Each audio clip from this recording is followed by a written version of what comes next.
Canada in F123 is a track that is right up there with my most enjoyable circuits.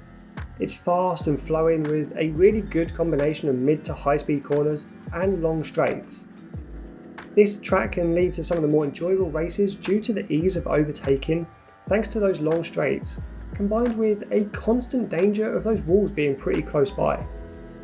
This track really requires good consistency levels, especially when throwing your car through the fast right-left chicanes at high speed, because any misplacement will either lose you time or throw you off track. Now, our aero setup really prioritises the rear of the car. While good front end responsiveness is important, it's absolutely vital to ensure you have a car that sticks to the road when accelerating out of the fast chicanes.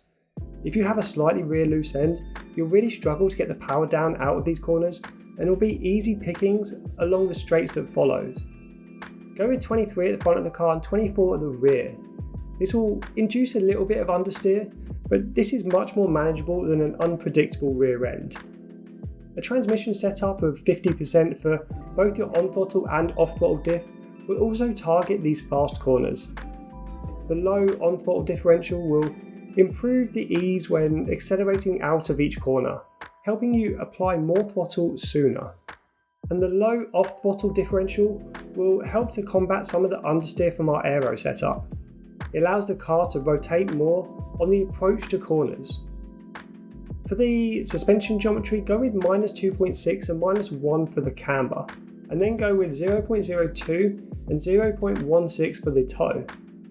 Again, the rear toe value has been increased to help with rear stability, although this will provide a very minor penalty to a little bit more drag down the long straights. However, our low downforce approach more than compensates for this. For the suspension, run an unusually soft front suspension at just 17 and a soft rear at 14.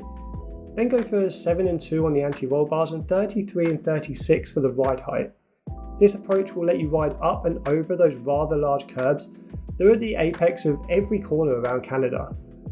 This is key to shortening the corners, especially through the fast chicanes. An overly stiff car will almost always result in loss of control over these large curbs. For the brakes, opt for a very usual approach of 100% brake pressure and 54% brake bias. We can get away with a slightly lower brake bias around Canada, as this approach is preferable to faster corners where you don't need to slow down the car as much.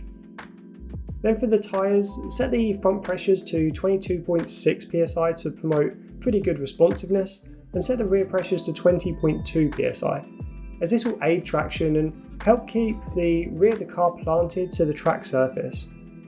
And that will complete our Canada car setup for F123. You'll notice that this setup focuses heavily on ensuring the rear of your car remains as compliant as possible. This is very important to maximise your corner exit speed and the speed that you carry onto the straights that follow. Let me know if you enjoy this track as much as I do in the comments below. And also, I'm releasing F123 videos daily, so if you want to be notified, hit that subscribe button and the alert bell. But for now, go out there and enjoy this setup, and I will see you on track.